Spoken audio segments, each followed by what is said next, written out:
નમસ્કાર દર્શક મિત્રો, આપ જોઈ રહ્યા છો સૌરાષ્ટ્ર ધારા ન્યૂઝ. હવે છે અગત્યના સમાચાર. જમ્મુ કાશ્મીરના પહેલગામમાં થયેલ આતંકી હુમલા બાદ ગુજરાત પોલીસ એલર્ટ થયેલ અલગ અલગ જિલ્લાઓ પોલીસ દ્વારા તપાસ હાથ ધરી છે. ત્યારે અમરેલી પોલીસની ટીમે સોજીએ ધારીના હિમખીમડીપરા વિસ્તારમાં મદ્રાસાના શંકાસ્પદ મૌલાનાને ઉઠાવી પૂછપરછ શરૂ કરતા તેમના મોબાઈલ વોટ્સએપમાંથી પાકિસ્તાન અને અફઘાનિસ્તાનનો શંકાસ્પદ ગ્રુપ જોવા મળતા પોલીસે દિશામાં તપાસ હાથ ધરી મદ્રેસાની જગ્યા કાયદેસર છે કે ગેરકાયદેસર એની ચકાસણી કરવા રેવન્યુ વિભાગના અધિકારી મદ્રેસા પહોંચ્યા છે.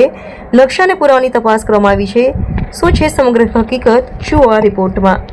પાકિસ્તાની કનેક્શન ધરાવતો અમરેલીનો મૌલવી ગુજરાત એટીએસના હવાલે તપાસમાં થઈ શકે છે મોટા ખુલાસા. ધારી તાલુકાના હિમખીમડીપરામાં એક મૌલાનાનું પાકિસ્તાન અને બાંગ્લાદેશ કનેક્શન સામે આવ્યું હતું, જેને લઈને ધારી પોલીસ મથકમાં જાણવા જોગ ફરિયાદ દાખલ કરવામાં આવી હતી. આ દરમિયાન આજે મૌલાનાને ગુજરાત એટીએસને સોંપવામાં આવ્યું છે. આતંકી હુમલા બાદ ગુજરાત પોલીસ એક્શન મોડમાં જોવા મળી રહી છે. આ દરમિયાન શંકાસ્પદ લોકોની તપાસ કરી રહી છે અને પાકિસ્તાની અને બાંગ્લાદેશી નાગરિકોને ડિપોર્ટ કરવાની કામગીરી હાથ ધરવામાં આવી હતી.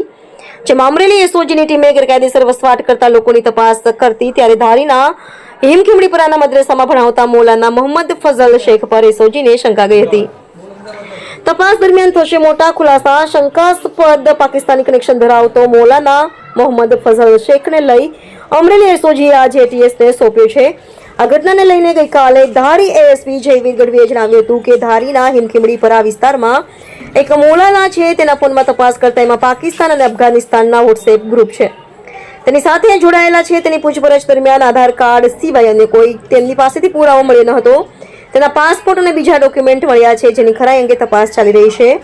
વોટ્સએપ ગ્રુપમાં પાકિસ્તાન અને અફઘાનિસ્તાનના ગ્રુપ આવ્યા છે એની માહિતી મંગાવી છે. આગળ ટેકનિકલ ટીમને માહિતી આપવામાં આવી છે. આગળ તપાસ ચાલી રહી છે. મદ્રેસાની મિલકત અંગે તપાસ ચાલી રહી છે. તેમને શું શું પ્રવૃત્તિઓ કરેલી છે, ક્યાં કાર્ય હતા, આ તપાસનો વિષય છે. રિપોર્ટર અશોક મણવર, અમરેલી.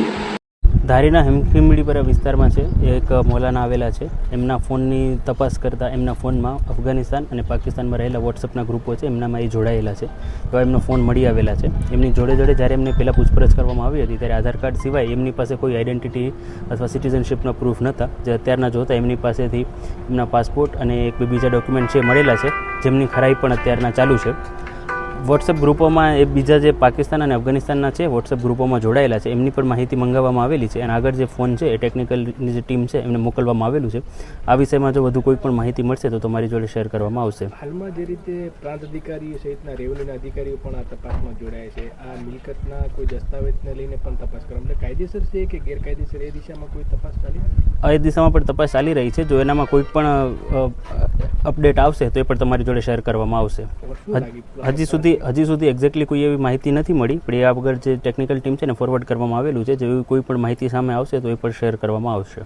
એ બધું એનું તપાસનો વિષય છે. એ બધી તપાસ ચાલી રહી છે. એમણે બીજી કઈ જગ્યાએ રહેલા હતા અને એમણે શું પ્રવૃત્તિ કરી છે એ જેમ તપાસ આગળ વધશે એમ ખબર પડતી જશે.